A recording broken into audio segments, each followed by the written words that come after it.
Hi friends, ఎలా ఉన్నారా? అందరు బాగున్నారా? ఈరోజు అయితే లాస్ట్ రోజు, 9వ రోజు సద్దల బతుకమ్మ అన్నీ రెడీ చేసి పెట్టుకుంది. పేరుస్తున్నది బతుకమ్మ, అయితే పేరుస్తున్నది. మంజు, ఎన్నో బతుకమ్మ ఇది? సద్దల బతుకమ్మ 9 రోజులు. ఈరోజు లాస్ట్ అయ్యగా. ఓకే, అన్నీ రెడీ చేసి పెట్టుకుంది ఫ్రెండ్స్. పూలు అయితే అన్నీ రెడీ. చూడాలి ఎలా పేరుస్తుందో. పేర్చేది విధానం కూడా చూపిస్తాను, చూడండి.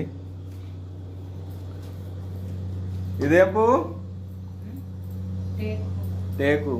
ఇది గునుగు, పట్టు కుచ్చుల గునుగంట.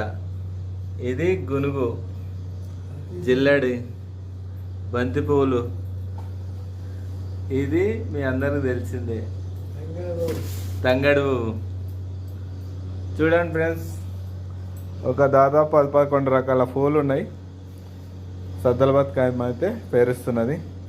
నాయన, నువ్వు కూడా పేరుస్తున్నావా? హెల్ప్ చేస్తున్నావా? ఓకే. మా నాయన కూడా సాయం చేస్తుండు బతుకమ్మ పేరుస్తుంటే. బతుకమ్మ రెడీ అయినాక చూపిస్తాను ఫ్రెండ్స్.